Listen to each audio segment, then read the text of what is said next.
لیکن ایمان میں داخل تو ہو، پر وہ بھی سزا بھگت کے، تو سزا کیا ہے؟ فماس براکم النار. ہم وہ بھول جاتے ہیں، بس اتنا یاد رکھتے ہیں کہ ہاں جائیں گے تو ضرور، الحمدللہ یہ بھی اللہ کا بڑا فضل ہے ہم پر، لیکن سزا بھی بڑی سخت ہے. اور جو کوئی عمل کرے نیک، مردوں میں سے عورتوں میں سے، بس مومن ہو، مومن ہوگا تو اس کے لیے کیا ہے؟ جنات ہیں، اور وہ دل برابر بھی ظلم نہ کی جائیں گے. مگر پھر وہی بات، اپنے برے اعمال کو بھگت کے آنا پڑے گا.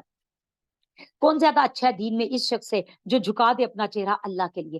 یعنی اصل دیندار شخص کون ہے؟ جو اپنے چہرے سے مراد اپنی سوچ، اپنی تھنکنگ اور اپنا نفس ہے. چہرہ جھکانے کا یہ مطلب ہے کیونکہ چہرے کے اوپر دماغ ہے، دماغ کو اللہ کے حوالے کر دو، بس جو اللہ کہہ رہا ہے مجھے وہی سننا ہے، مجھے میرے پاس انکار کی کوئی گنجائش ہی نہیں ہے. اور وہ نیکی کرنے والا محسن ہو اور پیروی کرے ابراہیم علیہ السلام کے طریقے کی، وہ جو حنیف تھے، وہ جو یکسو تھے، اور بنا لیا اللہ نے ابراہیم کو اپنا خاص دوست. اور اللہ کے لیے جو کچھ آسمانوں میں، جو کچھ زمین میں ہے، اور اللہ کے لیے ہر چیز کو اللہ گھیرنے والا ہے. وہ فتویٰ آپ سے پوچھتے ہیں عورتوں کے بارے میں، کہہ دیجئے فتویٰ دیتا ہوں میں تمہیں، اللہ فتویٰ دیتا ہے تمہیں اس بابت کہ جو بھی پڑھا جاتا ہے تم پر کتاب میں یتیموں کے بارے میں، وہ عورتیں نہیں تم دیتے جو جن کے مہر، اور تم یہ چاہتے ہو کہ رغبت سے کھا لو، یہ کہ تم نکاح کرو ان سے، اور کمزوروں بچوں کے بارے میں. اب دیکھیں یہاں نساء فی یتام النساء، خاص طور پہ یتیم عورتیں، لیکن عورت کو بھی یتیم ہی سے تشبیہ دی آپ صلی اللہ علیہ وسلم نے، کیونکہ کمزور ہے عورت. عورت اپنے لیے اس طرح جھگڑا نہیں کر سکتی، مرد کے آ کے بھی کمزور ہے. اچھا، تو اللہ تعالیٰ، انہوں نے پھر دوبارہ، صحابہ کرام کو فکر ہوتی تھی، بار بار فتوے پوچھتے تھے. پھر پوچھا کہ اگر ان یتیم عورتوں سے ہم نکاح کریں تو کیسا ہے؟ فرمایا ان کے مہر ادا کرو. یہ نہیں ہے کہ کیونکہ تم یتیم کو سہارا دینے لگے تو تم مہر کھا جاؤ، مہر ادا کرو. اور دیکھو کمزور بچے یعنی یتیم بچے، اور یہ کہ تم قائم رہو یتیموں کے لیے انصاف پر.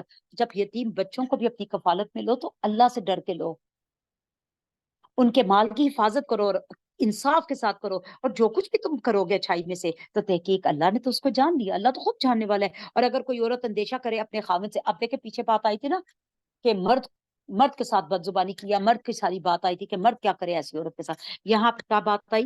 کیونکہ وہاں اتنا ٹائم ہے نا، عورتیں بڑی بے چین رہتی ہیں. اچھا، مرد ایسا ہو تو اس کے لیے تو یہ ہے کہ وہ عورت ایسی ہو تو اس کو وہ مارے، اس کو یہ کرے. تو عورت کے لیے کہ اگر مرد ایسا ہو تو اس کا بھی جواب اللہ تعالیٰ نے ہمیں دیا. کیا؟ اگر کوئی عورت وہ اندیشہ کرے اپنے خامند سے ظلم و زیادتی کا، یعنی وہ سمجھتی ہے کہ اس کا خامند اس کے ساتھ بہت زیادتی کر رہا ہے، اس سے اعراض کر رہا ہے، بے رخی بد رہا، اس کی طرف توجہ ہی نہیں کر رہا، نہ اس کو منہ لگاتا ہے، نہ اس کو خرچہ پانی دیتا ہے، نہ اس کو سراتا ہے، نہ اس کی عزت کرتا، کچھ بھی نہیں کرتا، تو نہیں کوئی گناہ ان دونوں پہ یہ کہ وہ دونوں صلح ہی کر لیں آپس میں. اور صلح ہی تو بہتر ہے. اور نفس تو جب بھڑکاتا ہی ہرس اور طمع کی طرف ہے. نفس میں تو یہ چیز بھری ہوئی ہے کہ ہرس بھی ہے، بخل بھی ہے. لیکن تم کیا کرو؟ صلح کی طرف جاؤ، مت چھوٹی چھوٹی باتوں کو اتنا بہت بڑا ایشو بناؤ. اور اگر تم نیکی کرو اور تقوی اختیار کرو تو بلا شبہ اللہ ہے اس کے ساتھ جو تم کرتے ہو. اب یہاں پہ ایک ہی بات کہہ کے اللہ نے بات ختم کر دی. کیا؟ کہ عورت جتنی حد تک صلح کر سکے مرد کے ساتھ صلح ہی رکھے. اب اس کی ریزن کیا ہے؟ نمبر ایک تو یہ ہے کہ مرد ہے طاقتور. اب اگر اس کے ساتھ عورت بھی ہاتھ اٹھانے لگ جائے تو کیا ہوگا؟ ظاہر سی بات ہے عورت مرد کو نہیں مار سکتی، اس کی اتنی قوت ہی نہیں ہے. اور عورت مرد کی مار برداشت بھی نہیں کر سکتی، اس کے اتنی جسمانی طاقت ہی نہیں ہے اس میں. تو اسی لیے کیا ہے؟ صلح کرو. اگر مرد بولنے پہ اتر ہی آیا تو سائڈ پہ ہو جاؤ. پھر اس کا بھی حل بتا دیا کہ اگر بالکل ہی حد ہو گئی ہے تو دونوں گھروں کے بڑوں کو بٹھا لو اور بہتری کا فیصلہ کر لو. اور پھر خلا کی تو گنجائش چھوڑی. اگر بالکل ہی حد ہو گئی اب یعنی وہی بات ہے کہ میں پرسنلی ایک خاتون کو جانتی ہوں، اللہ تعالیٰ ہم سب کو ہدایت دے کہ اتنی گندگی اس کے شوہر کی تھی کہ وہ جوتی پہ تھوک پھینک کے کہتا تھا اب ذرا اس کو چاٹ ورنہ طلاق دیتا ہوں. تو اس طرح سے پھر مت رہیں، اس طرح مت زندگی گزاریں. نہیں یہ تو انتہا ہو گئی نا، کسی کتے سے بھی نیچے لے گیا وہ. تو ایک بہرحال سیلف ریسپیکٹ بھی انسان کی ہوتی ہے. مسئلہ یہ ہے کہ ہمارے انڈو پاک میں نا خاص طور پہ طلاق کو اتنی بڑی گالی ہم سمجھتے ہیں کہ ہاں اللہ کا عرش ہلتا ہے، اس میں کوئی شک نہیں. لیکن طلاق بہرحال ایک ایمرجنسی گیٹ ہے ہماری لائف میں. اس لیے اتنا اس پہ نہ جائیں کہ ہم اپنی بچیوں کو اتنا ڈرا کے بھیجتے ہیں کہ طلاق تک شروع سے، یعنی بچوں کو اب یہ بچوں کے مائنڈ میں ہوتا ہے، اچھا یہ صرف بچیوں کی نہیں ہوتا، ادھر پھر بچوں کے بھی مائنڈ میں جا رہا ہوتا ہے، او بیوی کو تو قابو کرنے کا طریقہ ہی طلاق ہے۔ نہیں، ہم اپنے بیٹوں کو بھی سمجھائیں کہ یہ جو آ گئی ہے نا، اس کی اچھائی برائی دونوں کے ساتھ گزارا کر، کیونکہ تیری بھی وہ اچھائی برائی کے ساتھ گزارا کر رہی ہے، اور ہر انسان اسی طرح کرتا ہے، ہر کوئی بھی پرفیکٹ تو صرف اللہ کی ذات ہے، ہم میں سے تو کوئی بھی پرفیکٹ نہیں ہے، ہم سب گناہ گار ہیں، ہم سب خطا کار ہیں، ہم سب سے غلطیاں ہوتی ہیں، ہمارے شوہر بھی بہت کچھ برداشت کرتے ہیں اور ہم بھی ان کا بہت کچھ برداشت کرتے ہیں، ایسی یہی گزرتی ہے، لیکن ایسی حرکتیں نہ، ایسی اگر بیوی ایسی ہے کہ حد سے ہی پہنچی ہوئی ہے، تو پھر مرد بھی اگر چیخ رہا ہے تو پلیز اپنے بیٹے بھائی کی بھی بات سنیں۔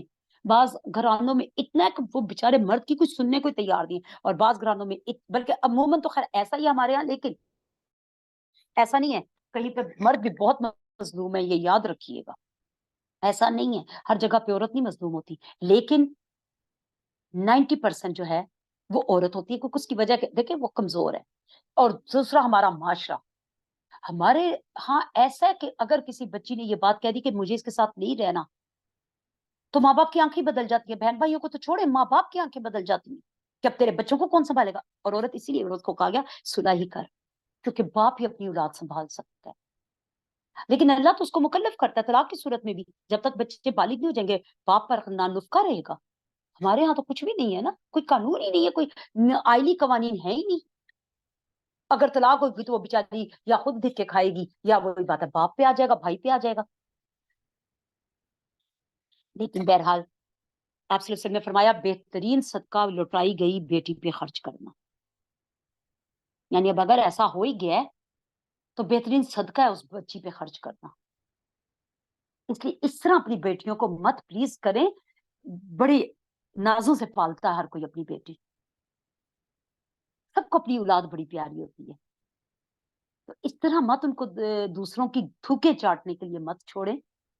ہاں گزارا کروانا یہ بھی ضرور ہے، ماں باپ تھوڑا دل پہ پتھر بھی رکھے، بیٹیوں کو سمجھائیں بھی کہ بچے اتنی اتنی باتوں پہ نہیں اس طرح کرتے، مثلا میں ایک اور آپ کو بچے کی بات بتاتی ہوں کہ ظاہر ہے میرے پاس بہت سی باتیں بھی آتی تھی، فیملی میں بھی ہوتی ہے، ارد گرد بھی ہوتی ہے، انسان دیکھتا ہے، آپ لوگوں کے پاس بھی بہت کچھ ہوگا، لیکن مجھے اللہ نے بولنے کا موقع دے دیا، میں بولی جا رہی ہوں، بس یہ فرق ہے۔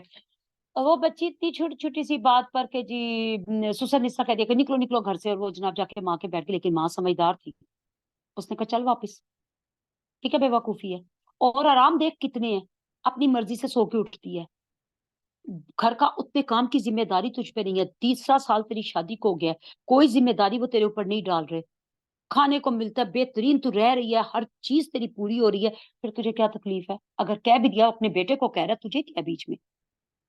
بیٹا جانے اور باپ جانے، تمہیں کیا وہ کہہ رہے ہیں؟ چھوٹی چھوٹی باتوں پہ کیوں اس طرح چڑچڑ کر رہی ہے؟ چل واپس، اور 2 دن بعد اس نے واپس بھیج دیا، تو یہ ماں باپ کا بھی بہرحال اس میں کوئی رول ہے، ایسا نہیں ہے کہ ہمیشہ ہی کہ بچی ذرا سی بات پہ آئی اور جناب ماں باپ بھی شروع ہو گئے چلو چلو کوئی ضرورت نہیں، ہم مرد ہی کے ہم ایسا نہیں، بچیوں کو سمجھانا بھی فرض ہے، دیکھنا پڑے گا بچی کیا کمپلینٹ دے رہی ہے، کمپلینٹ دیکھیں، اگر تو بچی کی جائز ہے تو بات کریں، ورنہ بچی کو سمجھا کر واپس بھیجیں، کیونکہ بلا وجہ میں معاملوں کو بڑھانا نہیں چاہیے، تو صلح ہی خیر ہے، کیونکہ نفس تو ہے ہی بخل پر، وہ تو چاہتے ہیں، وہ تو ہے ہی اس طرح کا، اور ہرگز نہیں تم اطاعت رکھو گے یہ کہ تم عدل کر سکو درمیان عورتوں کے، اگرچہ تم حرص رکھتے ہو، چنانچہ تم جھکو، مکمل جھک جانا ایک ہی طرف، اور تم دوسری کو بالکل ایک طرح متلقہ ہی چھوڑ دو، لٹکی ہوئی چھوڑ دو، اور اگر تم صلح کر دو اور تقوی اختیار کرو تو یقیناً اللہ تعالیٰ بہت بخشنے والا اور نہایت رحم کرنے والا ہے، اور اگر پھر بھی صلح نہیں ہوتی، پہلے تو 2 شادیوں پہ اللہ تعالیٰ نے بات کر دی کہ اس طرح مت کرو کہ ایک کو تو دل و جان سے چاہ رہے ہو اور دوسری کو بالکل گفٹ ہی نہیں دے رہے ہو، ہاں ٹھیک ہے، آپ صلی اللہ علیہ وسلم نے فرمایا اللہ سب کے درمیان برابری رکھتا ہوں، پر اس دل کا کیا کروں، عائشہ کی طرف جھکتا ہے،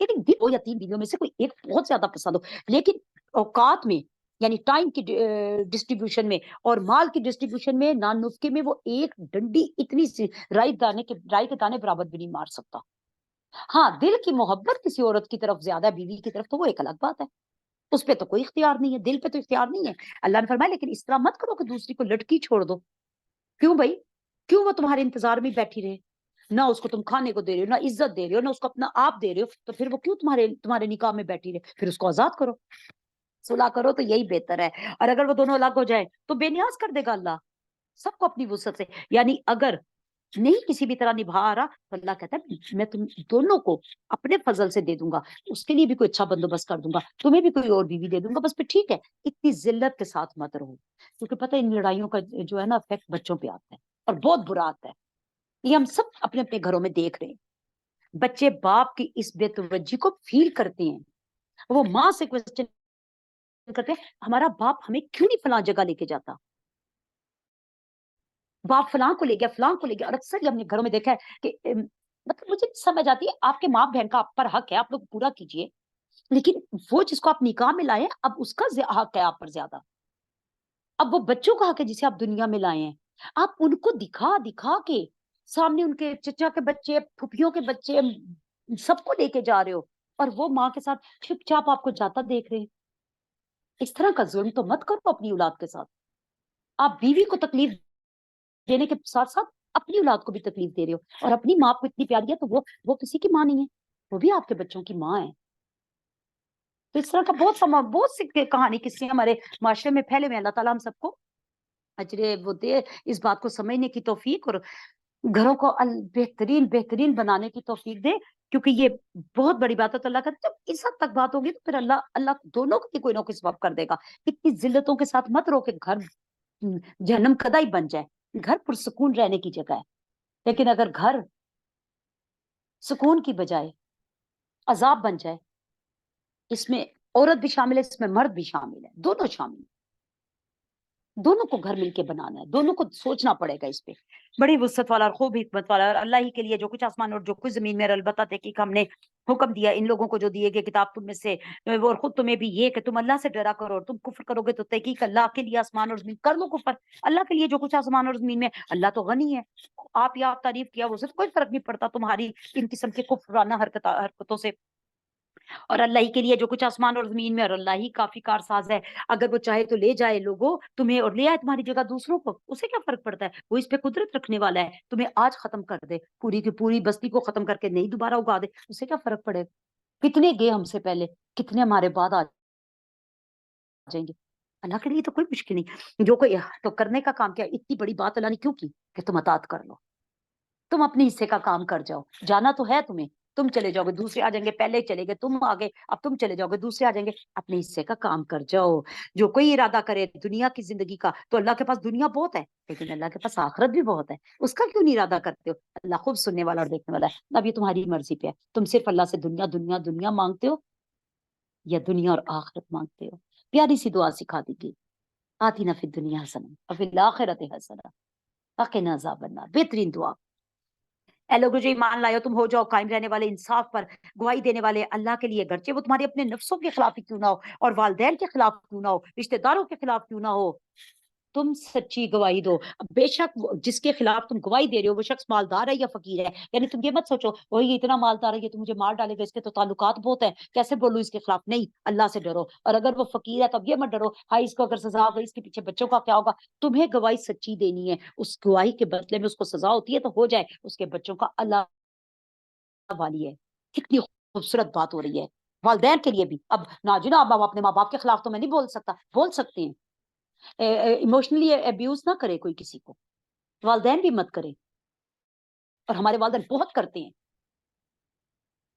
کیوں؟ ماں باپ ہے تو کیا ہو گیا، جو ماں باپ کا احترام ہے وہ اپنی جگہ، لیکن اگر وہ کسی جگہ پہ غلط کر رہے ہیں تو ان کے اللہ دیکھیں جگہ جگہ اللہ کہتا ہے میرے بعد میرے ساتھ شرک نہ کرنا، پھر والدین کی خدمت کرنا۔ یہاں فرمایا اگر والدین کے بھی خلاف ہو تو کھڑے ہو جانا گواہی کے لیے، یعنی اگر والدین کسی ایک بچے کے ساتھ زیادتی کرے تو باقی بہن بھائیوں کا فرض بنتا ہے کہ وہ کھڑے ہوں، اور اگر نہیں کھڑے ہوتے تو پھر ٹھیک ہے، وہ بھی ان کے ساتھ ہی بھگتیں گے۔ اپنی اپنی قبر کا حساب ہے بھائی، یہ ذہن میں رکھیں۔ یہ والدین کا احترام نہیں ہے کہ آپ ان کو غلط کام سے نہ روکیں، نہیں ہے یہ احترام والدین کا۔ والدین کا احترام الگ چیز ہے، اور حق سچ کا ساتھ دینا الگ چیز ہے۔ ان دونوں کو مکس کر کے نا دوسرے کے اوپر ایموشنلی ایک جو ہے برڈن ڈال دیتے ہیں، بالکل بھی ایسا نہیں ہے۔ بس نہ تم پیروی کرو خواہشات کی، یہ کہ تم انصاف نہ کرو اور تم زبانوں کو موڑو. یعنی جب گواہی جھوٹی دی جاتی ہے تو اس کا مطلب ہے آپ زبان کو موڑیں گے. وہی بالکل بات ہے جو پیچھے یہود کے لیے آئی. آپ الفاظ کو تبدیل کریں گے نا تبھی دیں گے نا. جیسے کوئی تھا، انہوں نے اپنے ایک بچے کو پتہ نہیں کچھ دے دیا تو دوسرا بیٹا صاحب کہتا کہ یہ تو چیلنج بھی ہو سکتا ہے، کوئی مسئلہ نہیں ہوتا، عدالت میں جا کے کہہ دیا جائے. تو اس ٹائم والد صاحب کا دماغ ٹھیک نہیں تھا. یہ کیا ہے زبان کو موڑنا؟ اس طرح کی جھوٹ جھوٹ پہ گواہی تو پھر ٹھیک ہے بھگت لو. یہ بہت سے قصے آپ لوگوں کو اپنے ارد گرد ملتے ہوں گے. ہم سب کی زندگیاں اسی طرح ہی ہیں. اور تم اعراض کرو تو تحقیق، یعنی تم سچی گواہی سے اعراض کرو تو تحقیق اللہ ہے اس کے ساتھ جو کچھ تم عمل کرتے ہو باخبر. اللہ نے دیکھ لیا، اللہ نے سن لیا، اللہ نے لکھ لیا جو کچھ تم کہتے ہو، جو کچھ تم بولتے ہو. اب دیکھیں وہ ممکن ہے اس شخص نے کبھی بھی ایسا کام کیا نہ ہو، لیکن وہ لکھا گیا جو اس نے کہا کہ میں ایسا بھی کہہ سکتا ہوں. تو کہ بولتے وقت تھوڑا ہمیں زبان سب کے پاس ہے، الفاظ بھی ہیں، کب کون سی جگہ پہ بولنا اور کیا بولنا ہے یہ سینس بھی ہونی چاہیے.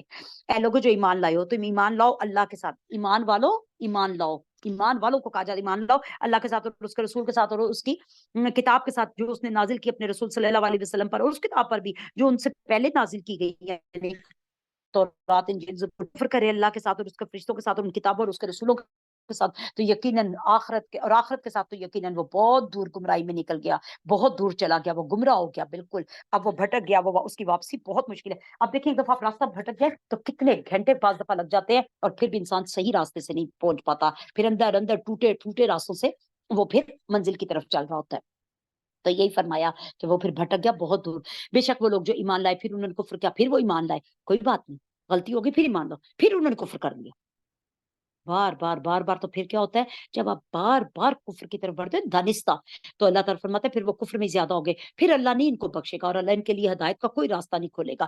آپ خوشخبری دے دیجئے صلی اللہ علیہ وسلم منافقوں کو اس بات کی کہ ان کے لیے عذاب ہے بہت دیر تک. وہ لوگ جو بناتے ہیں کافروں کو دوست، مومنوں کو چھوڑ کر وہ تلاش کرتے ہیں عزت ہے ان کے پاس، اسرائیل کے پاس ہے عزت، ہاں انہیں کے لیے جاتے ہیں. ہر ملک تڑپ رہا ہے کہ کسی طرح یہاں پہ یہ چیز ہو جائے اور میں اس کو تسلیم کروا دوں. کیا ملے گا؟ کیا ملے گا اس کو تسلیم کر کے؟ دنیا کی عزت دے گا وہ یہود جس کے لیے قرآن جگہ جگہ ہمیں بتا رہا ہے. کتنے دکھ کی بات ہے مسلم کنٹریز ان کے ڈر سے نہیں بول رہے. اور کیا ہو گیا غزہ میں، ہمارے دیکھتے دیکھتے تباہ کر دیا انہوں نے، لیکن کوئی نہیں بولا. تو اللہ کیا فرما رہا ہے کہ مومنوں کو چھوڑ کے ان کے پاس عزت تلاش کرتے ہو تو یاد رکھو عزت تو اللہ کے پاس ہے ساری کی ساری، وہی دیتا ہے. وہ تو عزت من تشاء وہ تو ذل من تشاء. تم بادشاہی کی کرسی پہ بھی بیٹھ جاؤ، اگر تم عزت اللہ نے نہیں دی تو نہیں دینی اس نے، نہیں دینی اس نے. اور تم قبر کے اندر بھی چلے جاؤ تو اگر تمہارے نصیب میں عزت ہے تو وہ لوگ بھی آ کے قبر پہ پھول چڑھا جائیں گے. جو یہ الگ بات ہے کہ پھول چڑھانے چاہیے یا نہیں، اس کا نہیں میں جا رہی، ایک مثال کے طور پہ بات کی ہے جنہوں نے زندگی بھر شاید دکھ دی، کیونکہ اللہ عزت دیتا ہے، مرے ہوئوں کو بھی دے دیتا ہے. یہ عزت اللہ کے پاس ہے، یہ ان لوگوں کے پاس نہیں ہے، اس لیے ان کو دوست مت بناؤ. اور تحقیق اس نے نازل کیا تم پر کتاب یہ کہ جب تم سنو اللہ کی آیتیں کہ کفر کیا جا رہا ہے اس کے ساتھ اور ان کا مذاق اڑایا جا رہا ہے تو مت بیٹھا کرو اس جگہ پہ. ایک عام قاعدہ میں دے دیا. ہم کہتے ہیں نا اب ہم کیا کریں، میرے سمیت ہم سب یہ کہتے ہیں کیا کریں. اللہ تعالیٰ نے ہمیں حل بتا دیا کہ جب اللہ کی آیتوں کا مذاق اڑایا جائے تو اس جگہ پہ مت بیٹھو اس وقت تک جب تک کہ وہ کسی اور بات میں نہ مشغول ہو جائے. یعنی جہاں کا اللہ کی قرآن کی آیتوں کا مذاق اڑایا جا رہا ہو، آیات کی نفی کی جا رہی ہو، وہاں سے اٹھ جاؤ اتنی دیر کے لیے. ہاں جب وہ پھر دوبارہ، ہمارے اپنے بچے بھی ہو سکتے ہیں کسی دور بھی ہم جاتے ہیں وہ قرآن کے خلاف کچھ کر رہے ہیں، اس وقت ان کے پاس سے ہٹ جاؤ. پھر جب وہ نارمل باتوں میں آ جائیں تو واپس آ جاؤ. ہمارے اپنے رشتے دار، ہمارے بہن بھائی، ہمارے ارد گرد کے لوگ ہیں یہ سب. یہ کوئی ہم کسی کافر کی بات نہیں کر رہے، ہم اپنی بات کر رہے ہیں. اللہ کہتے ہیں جب ان کے ساتھ اس وقت مت بیٹھو.